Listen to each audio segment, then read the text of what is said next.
We are at LKQ Pick Apart, and what's nice about these is they have an online inventory checker, so you can see what vehicles they have in stock. We've got 3 of these LKQ Pick Aparts. They used to just be called Pick Apart, and then I think LKQ took over. And but anyway, you can check their inventory on all 3 locations here. And they've got quite a few Mercedes. This location does. It's not actually the closest one to me, but this location was the only one that had a 300. They have a 300S, and then what looked, I think it's a 300 ST. So that one's gonna be a diesel, but it's the bigger body, and so we might be able to get some engine parts off of that one. Then they just had another one that just said 300 series. And looking at the picture, it looked like it was a looked like it might have been a 300D.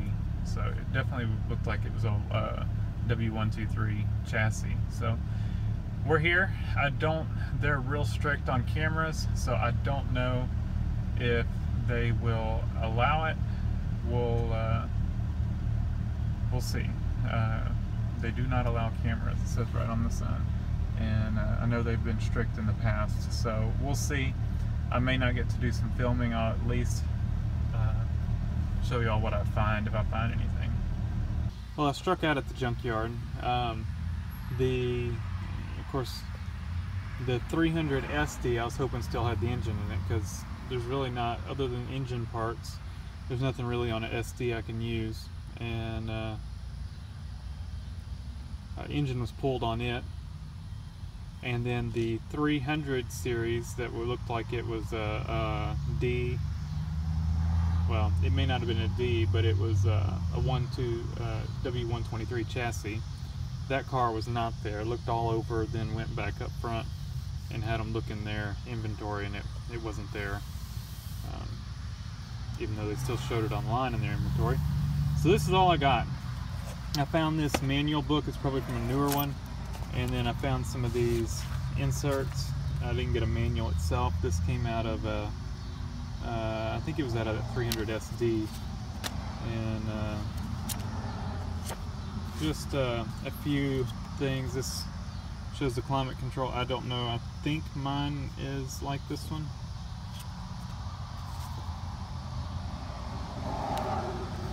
So no manual, but I got this nice leather pouch for a manual, and then these other little inserts. Then I picked up these for the C10. I don't know if they'll fit it. These came off of a like a 95 Chevy van, because they didn't have a like a 85. It's a windshield washer squirter. They didn't have a C10 or Suburban or anything that had wiper arms still on it. So I got those. I got just because I ran across it, a battery hold, or a spare tire hold down. I don't know if I have one or not. I don't remember seeing one. I know I have a jack. I don't know if I have a lug wrench, so I could just grab this as well. This was off of a newer Mercedes, but it fits the lug bolts. And then I picked up 4 lug bolts just to have as spares in case I end up needing them. Because I know if I had to get some somewhere else, I'd pay a lot of money for them. So grand total for all this, $6. So I got some stuff, but not really worth the trip going out there. So we'll have to keep our eye out on their inventory, try to find another one. I've got to call into another salvage yard. This isn't a U-Pull-It yard, so they're going to be more expensive. But they show to have several of these. Looks like they've got quite a few Mercedes. They specialize in imports. And I told him some of the stuff I was looking for. So he made note of it, and he's going to call me back, see what they've got, and call me back. So we'll see what they say, but probably not going to be what I want to pay for some of this stuff, and a lot of this stuff I can hold out for. So as soon as I hear back from him, if he's got a vacuum pump cheap, then I'll get it. If not, I'm just going to go ahead and order the brand new check valve. We'll put that on, and I think that's going to solve our vacuum issues.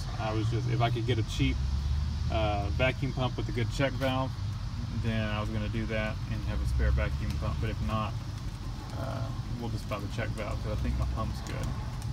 Anyway, thanks for watching.